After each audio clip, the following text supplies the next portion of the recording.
So we're here today to talk about how you would assist a family through the check-in process. There's various reasons why you would need to do that, but the main reason is because they forgot to bring their express check-in pass. So in that situation, it's always good to remind a family that they have the ability through our Stow card system to put the check-in pass onto their cellular phone. Most people always bring their cell phone wherever they go, whether dad or mom or whoever's dropping off the child, they'll have their cell phone with them and they'll be able to check in using their cell phone. So always give them one of these cards if you are needing to help them through the check-in process. But it is simple to help them through the check-in process. It just takes a few more steps. So what you'll need to do is hit escape, followed by the 4-digit code assigned for each service. If you've forgotten what the code is for that particular service, it's important to remember, but it's always on the top right corner of the notebook that we use for check-in. So if you forget what your code is, that's where you can look for it. In this case, we would hit 6690 for our Wednesday night code. That'll bring you to the application setup page. On this page, you'll need to hit self or assisted check-in because we're going to switch from self to assisted check-in. Hit assisted check-in on the top left corner, followed by next.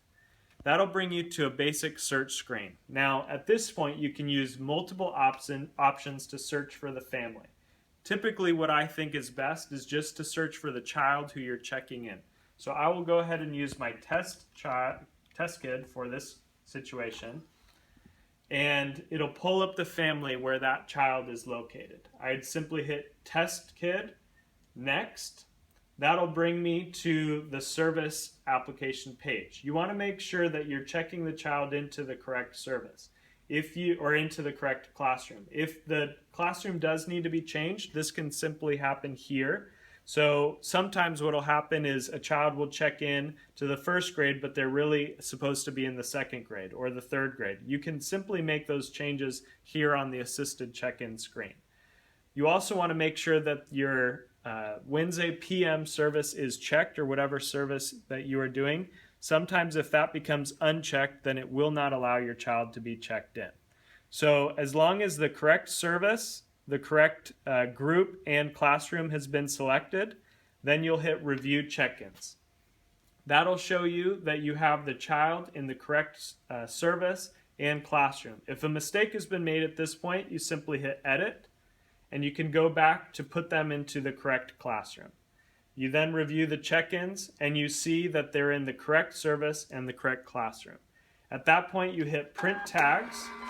And you'll notice that in the assisted check-in process, it only gives you 2 tags, one for the parent receipt and one for the child.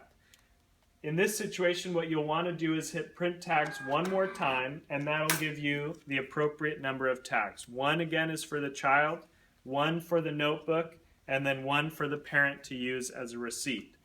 You can print tags as many times as you'd like, but of course, we only need the one tag for the child, one tag for the notebook, and one for the parent.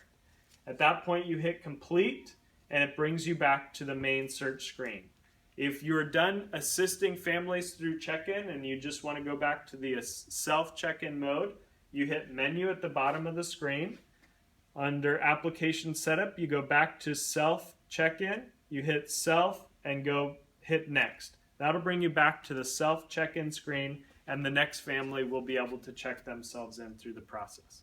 If you have any questions about how this works, please ask your ministry director or coordinator, and they'll help you with the assisted check-in process. Thank you.